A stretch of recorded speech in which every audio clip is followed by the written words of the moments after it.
Hello everyone, I want to show you guys this awesome AR that I have here that I was shooting here today. This is a 10.5-inch barrel. It's a Palmetto upper. I have a Core Valley linear comp on it to quiet it down a little bit. I built the lure myself, and today with this 10.5-inch barrel, I got a 1-inch group at 100 yards. And I was like, wow, that's awesome. Now, that was my best group, so it's not like I was banging out 1-inch groups after another. I got a significant amount of 1.5-inch groups, okay?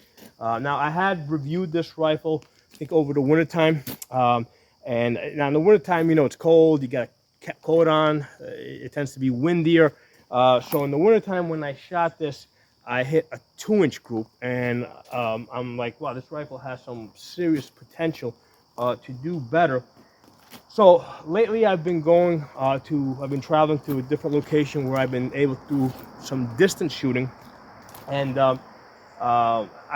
basically my goal is to bring this rifle out there and do 300 yards plus shooting with this. Okay, so I needed to prep it a little bit because the optic I had on this was the Holosun was 503 CU, which is basically a 65 MOA circle with a 2 MOA dot. You know, it's got all the goodies of solar power on it, stuff like that. But it doesn't have a bullet drop compensator. So what I put on it is the Holosun 503G.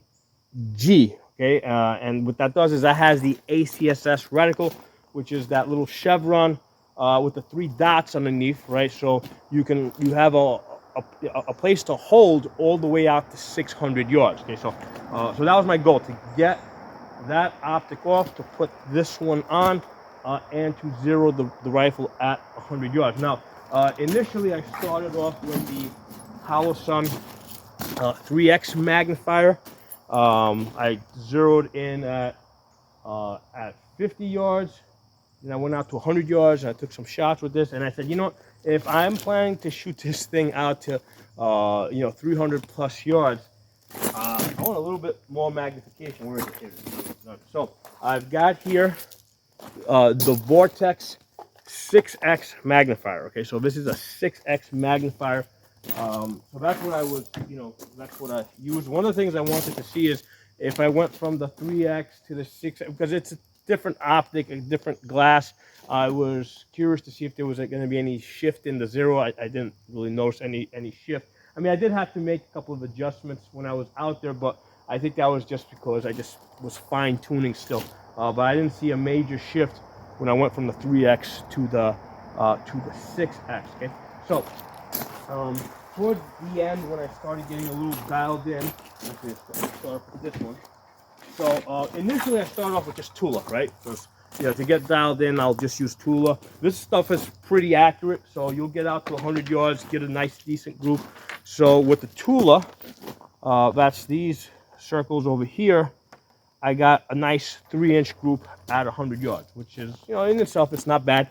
Here's the thing, like nowadays, like we thumb our nose down at 3-inch groups, but if you go back like 10, 15 years, like a 3 inches on an AR on 10, 15 years ago, I mean, that was like as good as it got. Rifles have, AR barrels have improved significantly over the last 10 or 15 years. So then I said, let's get some X-Tac in here. I put the X-Tac. These are 55 grain bullets at 100 yards. Basically, I got an 1.5-inch group. It was 1, 2, and then actually there was one right off the paper at the top. So that was an 1.5-inch group, right? And then I said, let's try the 77 grains. Now the 77 grains I bought more for shooting at distance, like like up to like 500 yards plus. But I said, let's just see what this does. Now, if you notice, my bullets were impacting really high because I'm putting my chevron basically at the bottom over here. So what I wanted to zero in a little bit high because it's a shorter barrel. It's 10.5 inches. The bullet's not going to be going as fast. So I know when I get out to 300 plus yards, because the ammunition is not going to have as much velocity, I wanted to kind of, you know, I wanted the bullet drop compensator of that 503G to be accurate. So that's why I just wanted to zero a little bit high, but I thought I was a little too high. I didn't want to be quite that high because it looks like I was coming in at about almost 4.5 inches too high. I'm like, yeah, that's a little too high. So I said, let me bring it down a little bit. I went down a little too deep because I ended up basically on here. And also, I thought they were hitting a little to the right. I said, let me go left. I went too far left. But with these 77 grains Match Kings, Sierra Match Kings, I've got an inch and 3/4. So that's not bad at all. 1 3/4. I know it wasn't my best shoot. Now, listen, every time you shoot, you're not going to shoot your best shots. Sometimes when you shoot, you see that dot move a little bit. So I knew that wasn't my best shot. So I said, you know what? Let's try this again. Same deal again. Put out a fresh target at the 100 yards. Same thing. Sierra Match Kings. This time I really screwed it up. I opened up to like almost 3 inches. You know, I know I definitely threw that shot way off. I mean, there was like an inch between these two shots over here, and then I really screwed that one. So I went out, I looked at it, I circled them so I could tell them apart. And I took another 3 shots, this time trying to be even really careful not to move the gun. And basically, on the same paper, 1, 2, 3, look at those 3 shots. 1 inch on a 10.5 inch barrel. Those 3 shots, which I do not have circled. Let me get behind the camera, make sure that you're centered. Right there, look at that sucker, man. At 1 inch with a 10.5 inch barrel at 100 yards. And at this point, I'm like, okay, this gun is ready to go do some distance shooting out to 300 plus yards. So it's got the magnifier. Here's the thing with this setup here, right? With the Holosun 503G, which has the ACSS reticle, right? So now you got a bullet drop compensator built into the gun, and then you got a magnifier behind it, which is 6x. I mean, this is getting really. I mean, this is in fact because my variable scopes, my 1 to 8. They go up to all the way up to 8 power, but a lot of people that have variable scopes that only go up to 6 power, which is the same as this. So with the bullet drop compensator in here, it's like I've got all the benefits of variable scope with the added benefit. Okay, the added benefit of this. Oops, this has a lock over here. Try not to drop this thing because I really like it. This is a $400 magnifier. There it goes. Get this off. So I've got the added benefit of being able to take this off whatever I want, and now I got a really light gun, especially at night or something. If you know you're not going to be using a magnifier, just take this off, put it in your pocket, put it in your backpack, whatever, and you've got a much lighter gun. So here's the thing, especially when you take into account the 503G, which has that bullet drop compensator. Let me see if I can get behind the camera. Show this to you guys. Let me take it apart so you guys can see the reticle in case you guys are not familiar with it.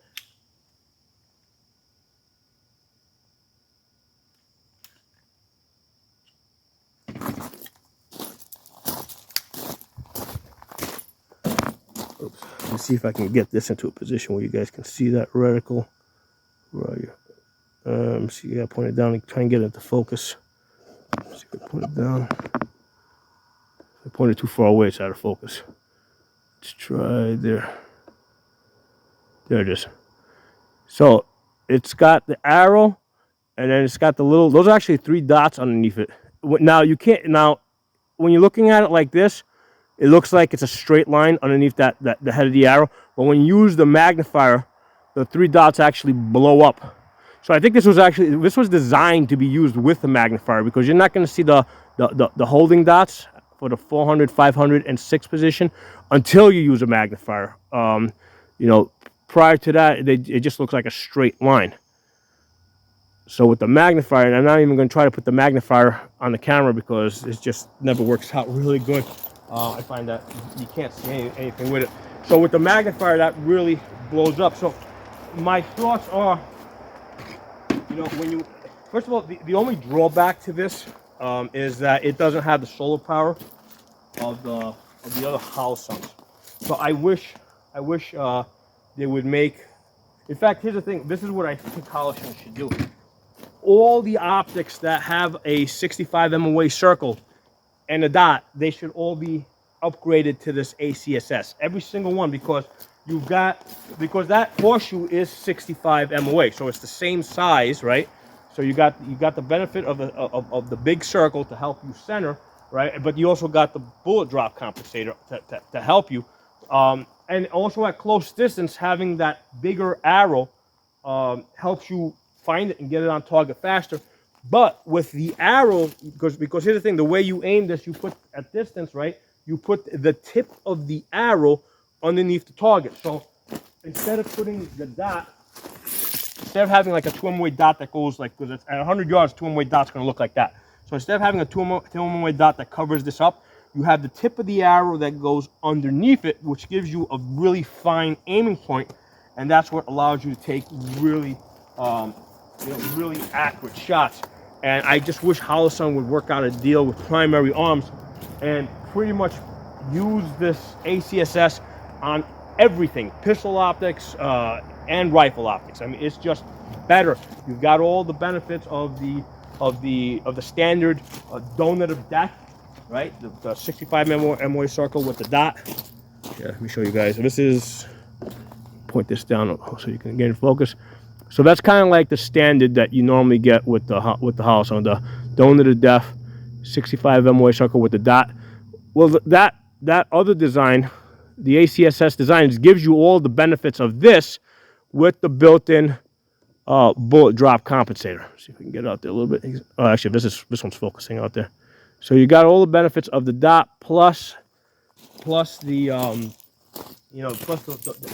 I'm sorry, you got all the benefits that this circle with dot gives you, plus you got a bullet drop compensator. So I think that Holosun should just put this optic on everything. I'm sorry, this reticle rather on everything.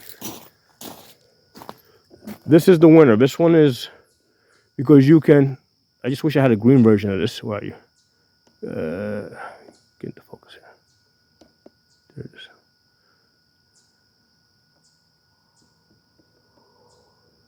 Yeah, huh? There you go. So see if I can pick this up, bring this out for you guys. There you go. That's focusing. Stay focused. There we go. We got it out there. Good. I just wish I could show it. Oh, we lost focus. I wish I could show it to you with the magnifier, but it doesn't work out. That's, I mean, for all intents and purposes, these two reticles are like this, are the same at close distance, but you have the advantage at longer distances of having that built-in bullet drop compensator. So the one thing I don't like about the 503G is that it doesn't have solar power. Okay, so you got the battery only. Now it does have the auto sleep and shake awake. So I think this battery has been sitting in here for a couple of years. Now this was sitting on a rifle I wasn't using too much, so it's been in there for it's been sitting on a Ruger 1022 for I think almost 3 years at this point, not using it. So I just picked it up today, and I don't turn it off. It's just always on. Picked it up today, and it's working fine because of that auto sleep. But here's the thing: like, I really wish it had the solar power as well, because when you put the magnifier behind it, the magnifier back on this. So when you put the magnifier behind this, you've got no place for backup sights. Okay. In fact, if I was going to put backup sights on this, the only place where I can possibly put backup sights is in the front. I would have to put my rear flip up sight here and my front flip up sight there. And I know it looks awkward, but it works. I mean, I've tested it. You can look through this. You'll see the rear sight. You'll see the front sight. You can line them up. You can take your shot. If this system were to fail, I normally don't keep it on there. But if you were going to send me out into the jungle somewhere on a mission, and my life really depended on the gun, I mean, I don't care how awkward it might look. I don't care how people might look down on it because it's not proper, because it's not like technically correct. But if you were going to send me out into the jungle somewhere where I wasn't going to get resupplied, I only had one gun, yeah, I'd put a rear sight here and a front sight over there, and I got backup sights on the gun. And if it fails, you can always move your rear sight back. So just because you start off here doesn't mean it has to stay here. Down the road, if you can, if this fails, obviously you don't need the magnifier. You can pull, take all the electronics off and just move your rear sight to the back. Take a couple of shots to re-zero. I find that if you move from here to here, there's not that much of a difference. You're not that far off within 100 yards. And at that point, if your optic fails, your magnifier fails, you're not doing offensive operations. You're on full defense. You're basically at the back of the line. You're not going to be leading the charge into anything if your optics fail. So that's what I wish. I wish they would give me a 503G that was solar powered, or make all the other, make everything else, give everything else that ACSS. It's just better. I mean, I shoot every day. I shoot day, night, short distance, long distance. It's better. Okay, now the other thing I'm going to say is what I was starting to say. With this setup here, I got a 6x magnifier. I got a built-in bullet drop compensator onto this. I've got like almost all the benefits of a variable scope. The variable scopes usually weigh about 1.5 pounds. So with this, I have the option of taking this off, and I got a light gun. So if I'm going to put a variable scope on a gun, I want a lot more than just magnification and a bullet drop compensator. Okay, I want to be able to do some serious range estimating. I want wind holes. I want a mill grid, so I can communicate with other people and tell people, where to look and direct them to, certain mill points. So this type of a setup makes, given that it works so well, right, and it's so light and so convenient, makes I want, if I'm going to put a variable scope on a gun, I want a lot more from it. Okay, I have very high demands from a variable scope that weighs 1.5 pounds at this point, given that this setup over here works so well and has the potential to be so much lighter. So it's not like I don't like variable scopes. I do like them, but I just want a lot. Here's the thing. The typical variable scope that goes on top of a rifle weighs 1.5 pounds. That's almost as heavy as a laptop. Okay, so if I'm going to put 1.5 pound scope on top of my gun, I wanted to do some serious computing. Okay, so one other thing I want to mention today that I've been discovering, I bought these Pelletors. People have been telling me about these for quite a while ago, and I was like, I got earmuffs, they work good and all that. And then finally, I'm like, you know what, $100, let me get them try out. So I got them. Now I do have other electronic earmuffs. The other electronic earmuffs that I've had, usually when they go like this really close, they start like screeching, and and also even when you're wearing them, they sound like shit. These Pelletors are really nice, but here's the thing that really stands out. In the past, I have found that when you're shooting AR pistols, they're very loud. Okay, that's why even with the linear comp on it, I find them that they're very loud. That even with the ear protection, I mean, if I shoot 100 rounds or even 50 rounds, I will typically start to get a mild headache. Okay, with these Pelletors, man, I was shooting this AR pistol today. I feel good, no headache. The gun didn't even sound that loud when I was shooting them. I'm gonna do probably a full review on these next week, but these Pelletor earmuffs make shooting this AR pistol a lot more pleasant. Okay, so just after having used those earmuffs for 2 days, I'm really happy. I mean, I'm really happy with them. It's really increased my shooting pleasure with the AR pistols, which are annoyingly loud usually. But yeah, today I didn't feel like the gun was annoyingly loud. So a lot of information in this video. Like I said, I don't even plan this stuff. I just shoot what I do. I do the things I do every day, and as things come up, as I make observations, as I learn things, I just share it with you guys. So if you got, drop some comments below, give me some feedback, let me know what you guys think. Any of your own ideas, please drop them below. Right now, I've only got 2 channels up and running. I got Absolute Gun Rights and Pocono Shooting. My Safa channel, that's on the 2-week suspension. I hope you guys got my messages and came over here. I mean, because, we talk about a lot of stuff on this channel that the anti-gunners don't like. Okay, so they're always going to be after me. So that's why we got backup channels, So I need you guys, you know, to be on a couple of my channels. So if we lose one channel, you know, there's someplace else where you guys can, you know, can have fun with me, right? Because this goes both ways. You know, it's like I learn from you guys learn from me. You know, information goes both ways here. So thanks a lot. We'll talk soon.